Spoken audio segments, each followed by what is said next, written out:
Assalamualaikum, halo semuanya. Gimana kabarnya hari ini? Mudah-mudahan semuanya sehat-sehat dan baik-baik aja. Amin, amin ya robbal alamin.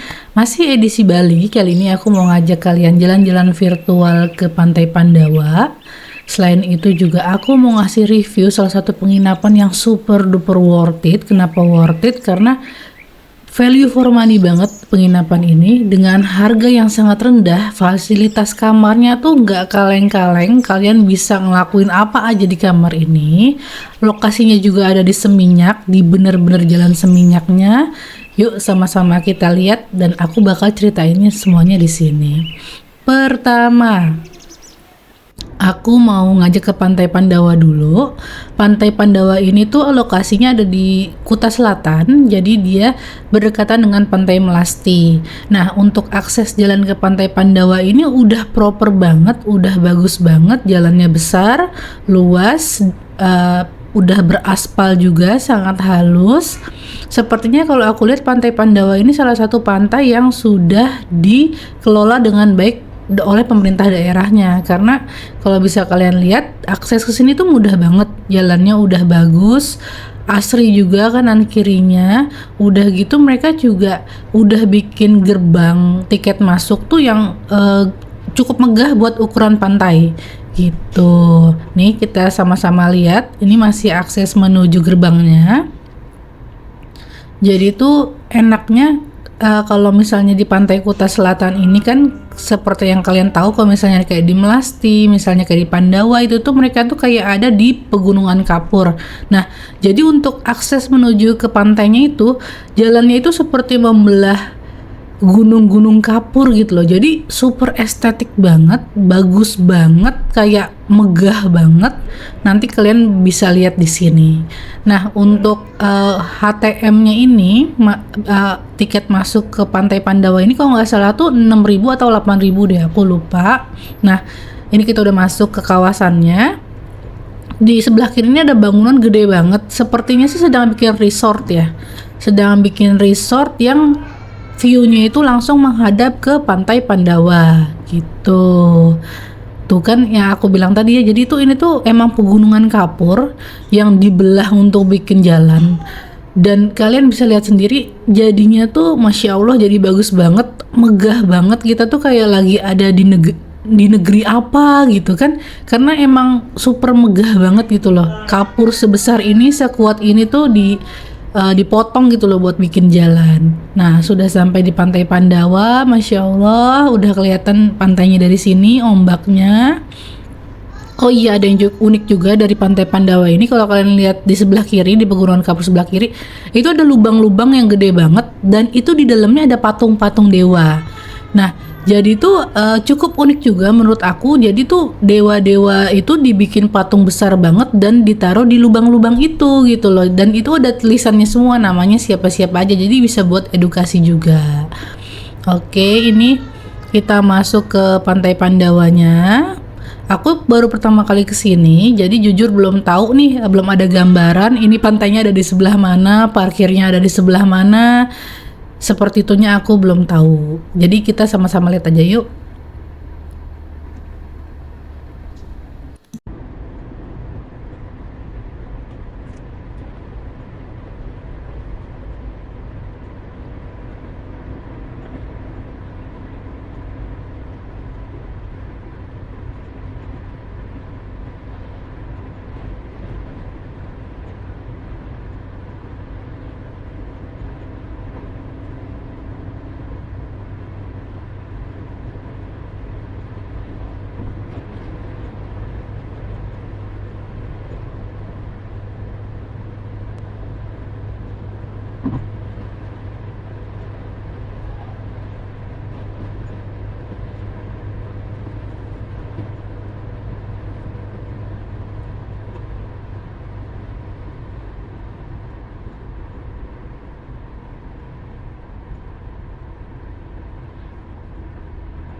Oke, kita sudah parkir di Pantai Pandawa. Parkirannya luas banget, sangat proper, datar, dan sudah di konblok. Beda kalau misalnya kalian ke Pantai Melasti. Nah, sepertinya kalau Pantai Melasti itu mereka masih proses pembangunan ya. Jadi parkirannya tuh masih kecil banget dan belum terkonblok semua gitu loh. Jadi kita agak susah nyari parkirnya dan agak jauh jalan dari pantainya. Dan ini karena parkirannya juga luas banget, besar banget, jadi cocok banget nih kalau misalnya ada bis-bis pariwisata yang mau rekreasi di sini gitu. Sama kayak pas kita lagi ke sini tuh ada banyak bis-bis pariwisata nih yang datang ke sini gitu. Tapi itu datangnya belakangan pas kita udah mau pulang bis-bis itu. Kayaknya sih lagi ada study tour atau karya wisata dari SMA atau SMK di daerah Bali atau di daerah Jawa. Oke, ini kita sudah masuk ke area pantainya. Oh iya, karena Pantai Pandawa ini kan dia di samudra banget ya, benar-benar di depan samudra persis. Jadi ini tuh termasuk daerah rawan tsunami. Makanya di sini dipasang petunjuk mitigasi bencana kalau misalnya ada tsunami.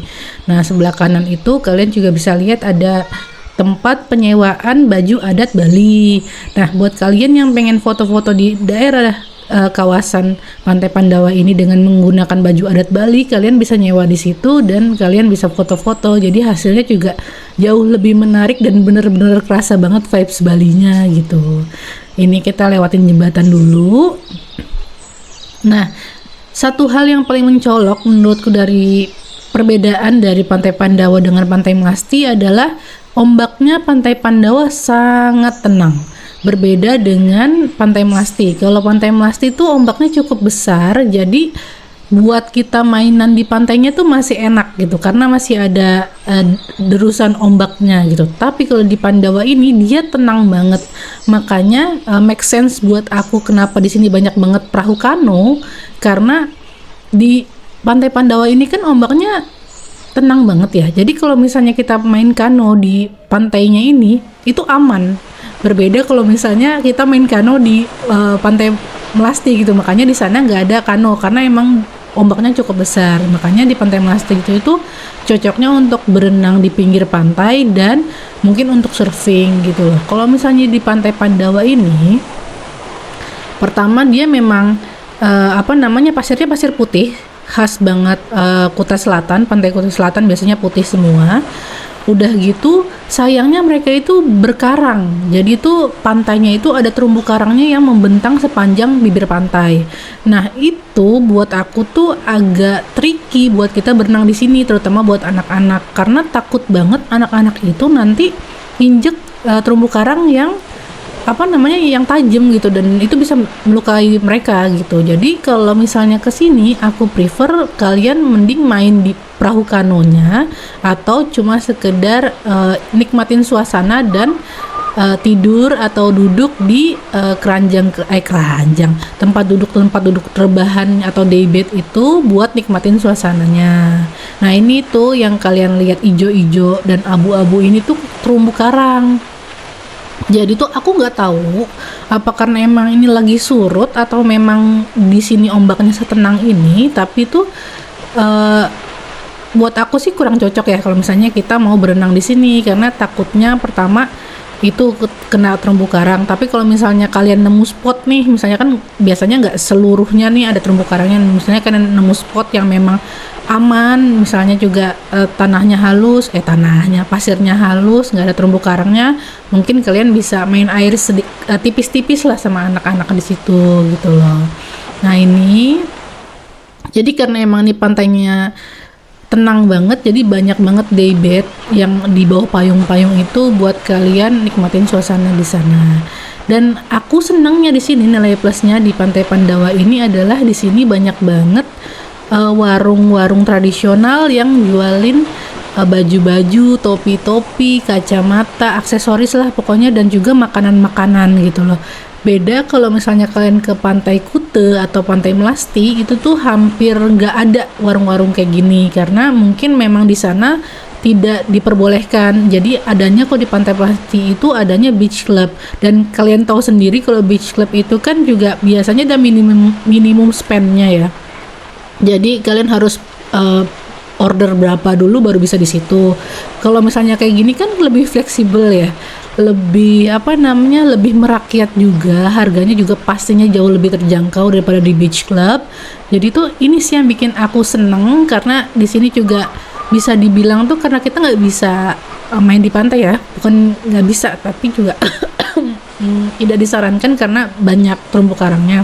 Jadi kalian di sini bisa nih berjemur atau misalnya nikmatin suasana di daybed itu, di apa bangku-bangku rebahan itu, dan kalian juga bisa beli makanan di sini. Jadi aku tuh kemarin beli kelapa sama beli jagung, terus aku makan di situ gitu dan sambil nikmatin pantai ini gitu loh.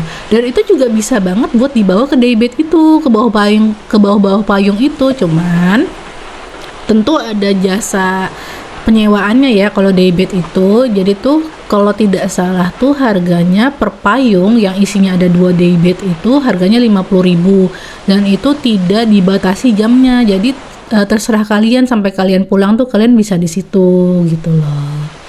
Jadi ini panjang banget pantainya, bibir pantainya panjang banget, dan sepanjang bibir pantai itu ada daybednya dan juga ada warung-warung yang jualan.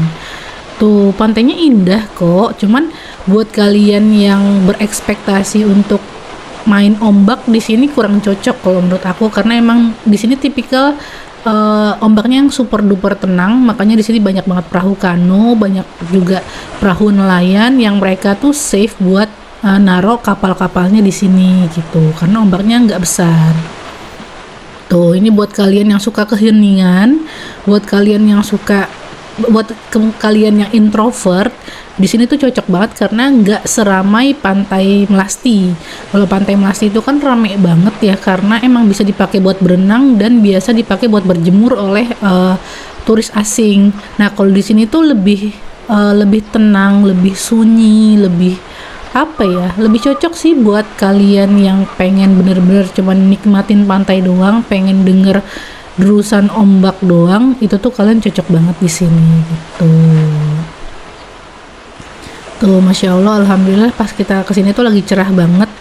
Bali masya Allah apa namanya, terik banget ya. Jadi kalau misalnya kalian ke daerah pantai itu wajib banget pakai sunscreen, wajib banget bawa topi, dan wajib banget pakai kacamata hitam karena terang banget, terik banget, dan itu juga kurang bagus buat mata kita dan buat kulit kita. Jadi sebaiknya kalian udah proteksi dengan menggunakan sunscreen dan juga pakai topi dan kacamata gitu. Ini untuk kalau misalnya di daerah deket warung-warungnya ini, karena banyak pohon jadi lumayan teduh, lumayan enak sih buat kita jalan-jalan. Kalau sore kayaknya enak nih di sini ya, kalau sore menjelang maghrib yang udah nggak terlalu apa namanya, udah nggak terlalu terik tuh kayaknya enak di sini gitu loh. Tuh kan masya Allah, bagus kan. Kayaknya ini kalau misalnya lagi musim liburan bakal rame banget sih sampai kan. Nah ini warung-warung yang tadi aku bilang di awal itu, warung-warung tradisional. Kalian bisa beli es kelapa, aku ini pesen kelapa bulat, terus juga aku beli jagung bakar, itu buat nikmatin suasana tuh enak banget. Dan ini aku mau motion lapse, jadi itu kan emang ini kan sebenarnya pantainya tenang banget ya, sepi, nggak rame gitu. Nah tiba-tiba kayaknya ada karya wisata yang datang, jadi ada kayak anak-anak SMA atau anak-anak SMK yang sedang berlibur ke sini bareng-bareng dengan bis. Jadi tuh yang tadinya sepi banget tuh bakal ada bergerombolan banyak banget nanti. Nah tuh ada gerombolan banyak banget di sini tiba-tiba. Tapi karena emang ini pantainya luas banget, jadi juga tenang aja, nggak bakal ngerasa bising, nggak bakal ngerasa terlalu rame gitu loh. Oke, selesai dari pantai kita, karena tadinya kita ada di Kuta Selatan, jadi aku mau pindah lagi ke hotel yang ada di sekitar Kute, yang ada di Seminyak sih pada tepatnya. Jadi dari Kuta Selatan aku pengen lewat tol di atas laut yang sebenarnya bisa lewat jalan biasa, nggak harus lewat tol ini. Cuman karena mau mungkin lagi ada di Bali, jadi itu tol ini kan salah satu khas yang ada di Bali ya. Jadi tuh menurut aku sih salah satu tol yang ada di atas laut dan jaraknya lumayan panjang. Jadi tuh anak aku itu suka banget kalau misalnya kita lewat tol laut ini, karena pemandangannya tuh benar-benar ke laut lepas, dan kapan lagi dan di mana lagi kalau nggak di Bali kita bisa naik tol yang pemandangannya itu langsung ke laut lepas gitu loh. Jadi aku pokoknya kalau misalnya pindah daerah dari daerah Kute ke daerah Kuta Selatan tuh biasanya pasti lewat tol Bali ini gitu loh, lewat tol Mandara ini, tol di atas laut. Jadi aku mau sama-sama ngajak kalian buat lihat tol di atas laut ini, buat kalian yang mungkin belum berkesempatan buat datang ke Bali. Jadi tuh di sini ada tol di atas laut yang jaraknya panjang banget dan view-nya bagus banget. Dan uniknya di tol ini adalah salah satunya adalah tol yang bisa dilalui oleh motor. Jadi kalau misalnya kalian lihat di separator yang di sebelah kiri itu ada pemisah jalan, itu jalan kecil itu buat motor gitu loh. Jadi seru banget sih kalau misalnya motor bisa lewat sini gitu loh. Dan kayaknya dulu waktu tahun 2016 aku pernah naik tol ini, lewat tol ini menggunakan motor. Jadi itu vibes itu beda banget, seru deh pokoknya gitu. Nah ini aku mau masuk tarif tol golongan satu itu untuk mobil pribadi, kalau nggak salah tuh 11.000 apa 12.000 deh. Harganya masih make sense banget karena memang dia pastikan biaya operasionalnya besar banget ya waktu pembangunan tol ini. Jadi kalau misalnya harganya sudah cukup mahal dari awal itu wajar sih menurut aku. Nah ini kita sudah masuk di tol Mandara, tol di atas laut yang membentang sepanjang 12,7 km. Jadi tuh dari awal kalian masuk sampai kalian keluar itu bener-bener di atas laut. Ini sih pol bagus banget sih, ini apa namanya, pemandangannya indah banget. Anak aku tuh paling suka kalau misalnya kita lewat tol di atas laut ini. Bahkan dia juga kayak yang tadinya capek abis dari pantai sampai bangun lagi nggak jadi tidur dan dia pengen nikmatin lihat tol di atas laut ini gitu.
Oke, kita sudah keluar dari tolnya dan sebelum aku check-in di penginapan selanjutnya, aku mau beli makan karena memang kita belum makan dengan makan berat gitu lah ya. Tadi kan baru ngeganjel aja pakai kelapa butir dan jagung bakar. Jadi aku mau ngajak ke makanan yang lagi hits banget, yang lagi warawiri banget di TikTok, namanya itu bebek Patmoroso.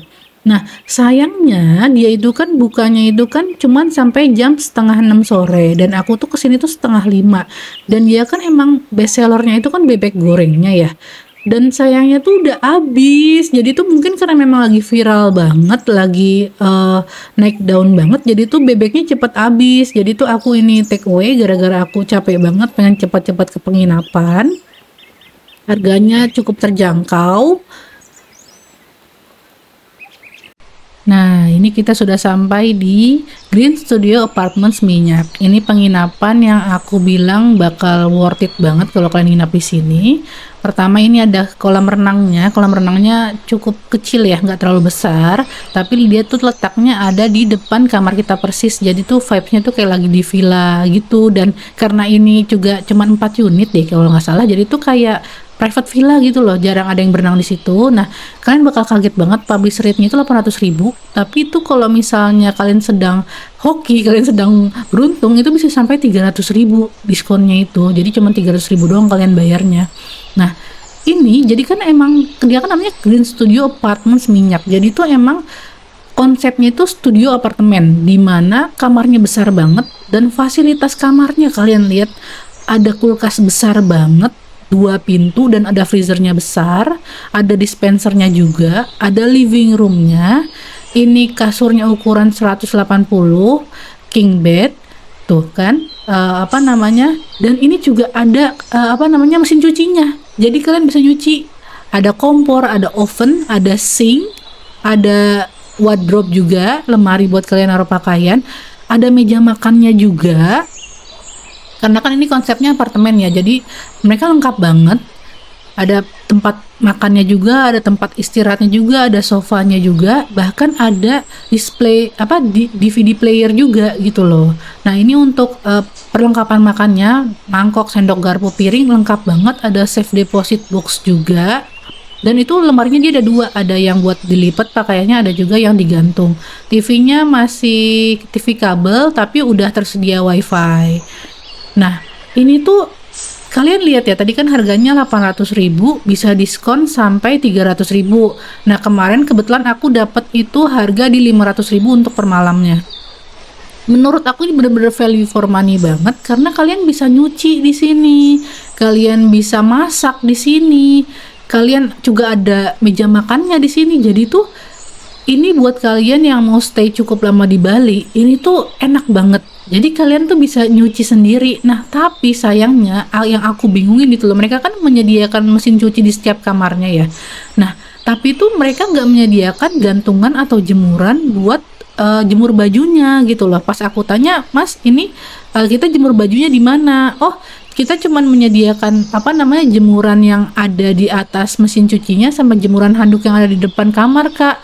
Terus aku bingung kan, lah masa ada mesin cuci tapi kita jemurnya di situ, kan baju kita banyak dan besar-besar ya, pasti kan nggak cukup. Makanya aku baju kotornya kebanyakan masih di laundry, dan karena ini tempatnya ada di seminyak banget, maksudnya di tengah seminyak, di depan pas itu ada beberapa laundry, dan akhirnya aku yang baju-baju besar, baju-baju dewasa tuh di laundry, dan yang aku nyuci di sini tuh cuman pakaian dalam aja, dan pokoknya yang bisa aku jemur di tempat yang lahannya terbatas gitu loh. Dan juga di sini minusnya itu nggak dapat sarapan, jadi emang nggak dapat opsi sarapan.